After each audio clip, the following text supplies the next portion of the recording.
semuanya di hari Minggu, di pagi hari ini.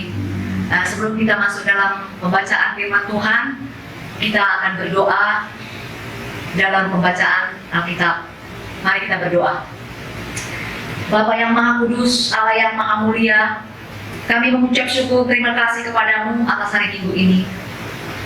Kiranya Tuhan mempersiapkan setiap hati yang hadir pada pagi ini untuk menerima firman-Mu.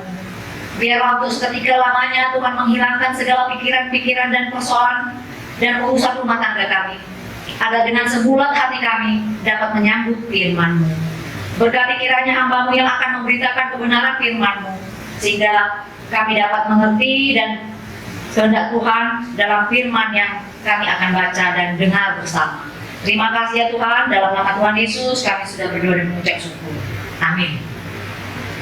Bapak Ibu yang dikasihi Tuhan, di hari Minggu ke-15 sesudah Pentakosta, pembacaan Alkitab yang terambil dari kitab Amsal 1 ayat 8 sampai dengan 19 dengan tema makna nasihat dan peringatan.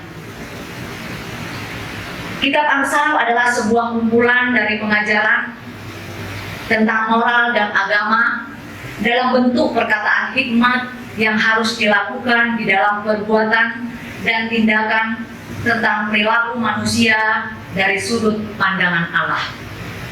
Bapak Ibu yang dikasihi Tuhan, jika ayat ini dimulai dengan kata dengarkanlah, itu sama artinya sebagai orang tua berikanlah waktu dan perhatian kepada anak untuk mendengarkan dan tinggalkan sesaat kesibukan maupun aktivitas.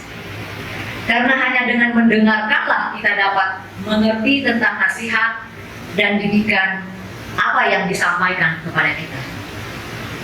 Jika kita mau mendengarkan secara sungguh-sungguh, maka nasihat dan didikan itu akan mengarahkan kita untuk memilih hidup menjadi bijak dan akan membuat kita memiliki rasa bahagia untuk menjalani hari-hari hidup kita. Bapak Ibu yang dikasihi Tuhan, ada kata pepatah mengatakan, kasih ibu sepanjang jalan, kasih anak sepanjang galah. Galah artinya tongkat. Pepatah ini menggambarkan bahwa kasih seorang ibu kepada sang anak tak terbatas dan tiada berakhir.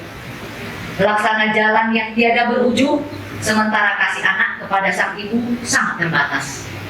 Contohnya saja, kasih ibu yang tak terbatas itu ada satu kisah nyata seorang ibu yang bernama Nancy Matthew Edison.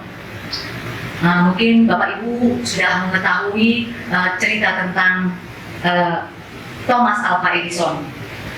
Nancy Matthew Edison ini adalah ibu dari seorang penemu bola lampu, yaitu Thomas Alva Edison.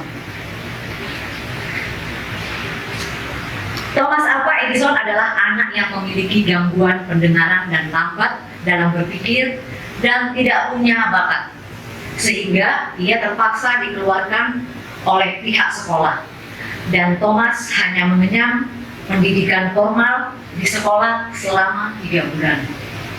Dalam kondisi seperti itu, banyak orang menilai bahwa anak ini masa depannya suram.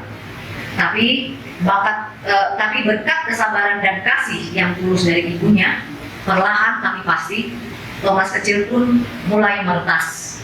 Meretas adalah memutuskan masa depannya. Sang ibu yang kebetulan berprofesi sebagai guru memutuskan untuk menjadi guru pribadi bagi anaknya di rumah. Meskipun memiliki banyak kekurangan dan keterbatasan, tidak menyurutkan semangat sang ibu untuk terus mendidik dan mengajar anaknya. Bapak Ibu, akhirnya Thomas tidak menyia-nyiakan segala usaha, jerih lelah dan perjuangan sang ibu. Ia mau belajar dan patuh kepada semua nasihat ibunya. Meskipun tidak mengikuti proses belajar secara formal di sekolah, dan Thomas pun sudah memiliki rasa ingin tahu yang sangat tinggi dan gemar sekali mencoba hal-hal yang baru. Alhasil, Thomas menjadi salah seorang penemu bola lampu paling jenius yang pernah ada di dunia ini. Luar biasa ya, bagi Tuhan tidak ada yang mustahil. Dalam bacaan kita Amsal ini juga, Salomo mengingatkan agar anak-anak tidak menyia-nyiakan ajaran ayah dan ibunya.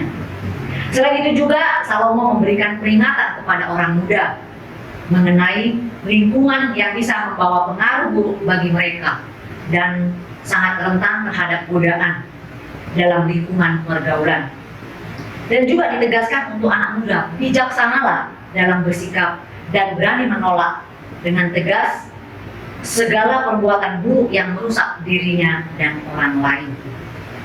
Dalam Efesus 6 ayat 1 pun, Rasul Paulus menasehati, "Hai anak-anak, taatilah orang tuamu di dalam Tuhan, karena haruslah demikian." Bapak Ibu yang dikasihi Tuhan, jika kita berperan sebagai orang tua, berikanlah yang terbaik dari waktu, tenaga, dan pikiran untuk anak-anak kita. Maka kita akan menikmati buah dari kerja keras itu. Kalau kita sebagai anak mendengarkan didikan orang tua, hal itu akan menjadi karangan bunga dan perhiasan yang indah bagi leher kita. Karena Tuhan akan memberikan hikmat kepada anak-anak yang menaati orang tuanya. Karena orang tua adalah wakil Allah di dunia. Bapak Ibu yang dikasihi Tuhan, kita tahu dalam masa-masa pandemi ini, pandemi COVID-19 ini, banyak sekali ibu-ibu yang gampang emosi karena banyaknya pelajaran PR yang harus diselesaikan melalui online. Yang mana lagi pengeluaran makin bengkak, makin bertambah, beli pulsa ataupun kuota. Disinilah kita sebagai orang tua diuji kesabaran dengan kasih yang tulus kepada anak-anak kita. Hendaknya setiap manusia menaati segala perintah, yaitu perintah Tuhan yang adalah sumber dari segala sesuatu dan sumber dari segala hikmat itu sendiri. Firman Tuhan mengatakan dalam Ulangan 5 ayat 16, "Hormatilah ayahmu dan ibumu seperti yang diperintahkan kepadamu oleh Tuhan Allahmu, supaya lanjut umurmu dan baik keadaanmu di tanah yang diberikan Tuhan Allahmu kepadamu." Dengan ayat ini, saya jadi teringat waktu saya masih sekolah minggu, selalu diajarkan ke-10 firman Tuhan yang kelima, atau saya dulu masa kecil saya sekolah minggunya di HKBP. Jadi selalu yang dinasehati dalam sekolah minggu itu supaya kita tidak nakal kepada orang tua kita, yang dikatakan dalam bahasa Bataknya patik palimahon. Patik palimahon itu bunyinya demikian. Ini selalu ditegaskan kepada guru-guru sekolah minggu untuk anak-anak sekolah minggu di waktu saya masih kecil di HKBP. Jadi dikatakan dalam bahasa Bataknya di situ, "Ikon pasana pemudo natorasmu songonati nanohon di Jahoba de batang kuho asa leleng ho mangolu jala asa barhasangapon ho ditano nadilehon di Jahoba de batang kuho." Jadi Bapak Ibu, jadi jangan anggap enteng dan remeh didikan dan ajaran orang tua kita. Sebab dari mereka lah kita menjadi orang yang mengerti akan segala pengetahuan dan yang membawa kita kepada mahkota bunga. Bawalah anak-anak kita untuk takut kepada Tuhan itu sendiri, yaitu Tuhan Yesus, sebab dialah sumber kehidupan. Amin. Mari kita satukan hati kita satu berdoa. Bapa Maha Kudus, Bapa yang kami sembah dalam nama Yesus, terima kasih ya Tuhan untuk firman-Mu yang boleh kami dengar. Biarlah itu menjadikan seluruh dalam kehidupan kami dan tongkat bagi jalan kami, supaya kami dapat mengerti akan firman kebenaran. Terima kasih ya Tuhan Yesus. Dengan doa syukur kami yang semua ini kami alaskan hanya di dalam nama Yesus Kristus, Tuhan dan Juru Selamat kami. Amin.